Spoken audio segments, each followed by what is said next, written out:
This Mudprints Unboxes was made possible by Hyperkin. For awesome retro tech and accessories for games old and new, check out hyperkin.com.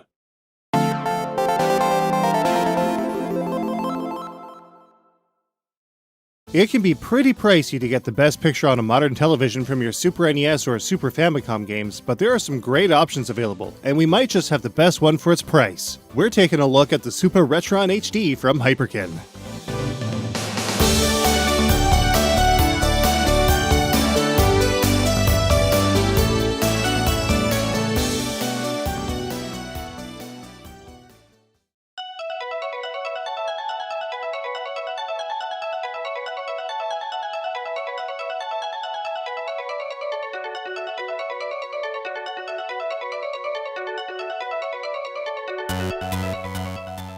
Compared to the Retron HD, which we took a look at last year, the Supa Retron HD's packaging is much larger in terms of overall volume.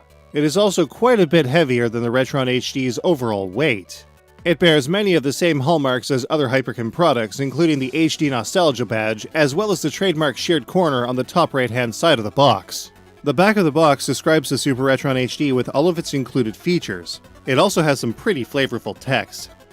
Aw, snap! The 90s are back with the raddest console to hit your crib. What? I do kinda like that though.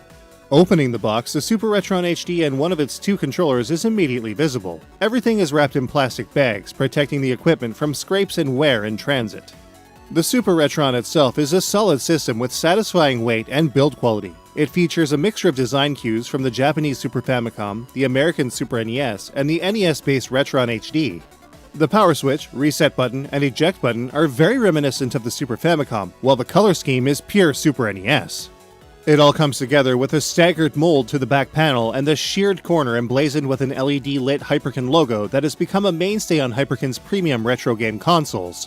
The Supa Retron HD is much smaller than the Super Famicom and Super NES, but still dwarfs the Super NES Classic in terms of overall size. It also supports all Super Famicom and Super NES controllers and accessories, such as the Hudson multi-tap for games like Super Bomberman and the Super NES mouse and Super Scope peripherals.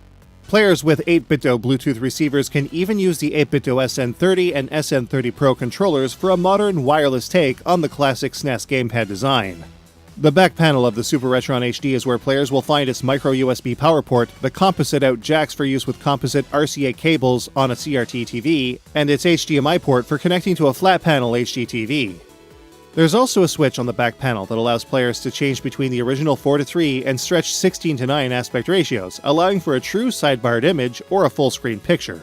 On the bottom of the unit, just like the NES-based Retron HD, players will find a region switch, allowing players to change between NTSC format for American and Japanese games and PAL for European games to function on the unit. This can open the doors greatly for games that may not have ever been released in certain territories to be properly played on the Supa Retron HD. The Supa Retron HD comes with a pair of controllers, allowing players to be able to play two-player games right out of the box. We were pretty excited about these controllers, as the Retron HD's Cadet controller was perhaps the very best third-party NES controller we had played with. They are built with an impressively long 8-foot cord, which is a definite plus. Like the NES-based Cadet controller, the Scout has a good amount of butt for extra grip. Overall, it's super comfortable to use. Further in the box is another smaller box containing the system's connecting cables, a small North American spec wall-wart USB adapter, and matching micro USB cable allows the Supa Retron HD to be plugged into the mains, but the Supa Retron HD can also be powered by the USB port on many modern TVs as well. The Supa Retron HD also comes bundled with its own HDMI cable and even a set of RCA composite cables for those players still rocking a classic CRT. That's more or less all there is to the actual packaging and design of the Supa Retron HD, but how does it play? And how does it stack up to the original hardware upscaled through a FrameMeister? The results might just surprise you. The Supa Retron HD's power switch turns on the system with a satisfying click. It further exemplifies the great build quality of the system overall. Now, one of the technical issues we had with the NES-based Retron HD was its less than faithful representation of NES games, especially in terms of color and sound. Given its price, we were very lenient in understanding of these shortcomings, and the Retron HD is still easily the least expensive way to play games like Kira Kira Star Knight DX in HD, and that's something that even the Retro USB AVS can't claim. Contrary to the NES-based Retron HD, the Supa Retron HD provides a surprisingly faithful performance with great color reproduction and almost exact, if not perfect, sound. Especially in games like Mega Man 7, which always seems to have wonky sound output on anything other than original hardware, the Supa Retron HD shines.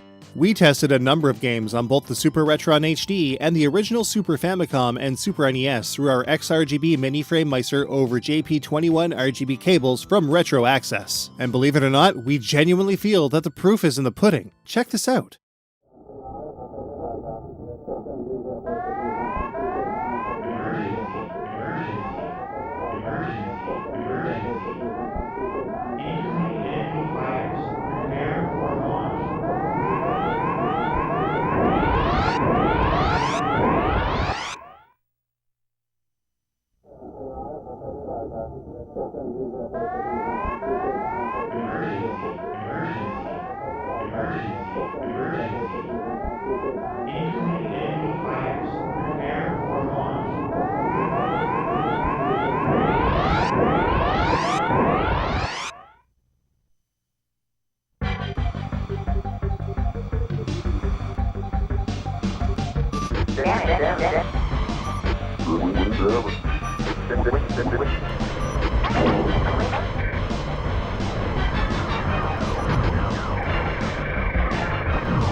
Games that use the Super FX chip run very well too, and even the Super Game Boy works on the Supa Retron HD, complete with mouse compatibility through the Hyperkin HyperClick optical mouse. The Supa Retron HD employs Hyperkin's pin-perfect technology, which prevents games from crashing even if they're jostled around in the cartridge slot. We can't tell you how frustrating it was tugging just a little too hard on the cord and jostling the system, making hours of progress vanish. So pin-perfect is a welcome addition. There are sparse reports of some games misbehaving with wonky graphical issues, but nothing we played exhibited any problems whatsoever. And while there is a small amount of motion blurring, it's far from a deal breaker, especially at the Supa Retron's comparatively low cost. We also didn't experience any noticeable input lag aside from what happens with the TV that we're using. In the end, we feel that the Supa Retron HD's performance is truly excellent given its relatively low price tag of only $69.99 US. The next step up is the Fpga-based analog Super NT, and it retails for $190 US. Though it won't hit 1080p resolutions like the analog Super NT or indeed an RGB frame micered original unit, its 720p 60 frames per second output is more than suitable for most gameplay scenarios. Whether it be on an old school CRT or an LCD flat panel, playing for fun or for live streaming. For pure Super NES or SFC reviews though, it's probably still going to be necessary to play over RGB on the XRGB Mini or an equivalent upscale from native hardware. So just how does the Supa Retron HD stack up? Let's take a look. The packaging for the Supa Retron HD is robust and does a good job of keeping all of its enclosed components snugly and safely together. It also maintains a lot of the hallmark design cues from Hyperkin's previous systems and accessories.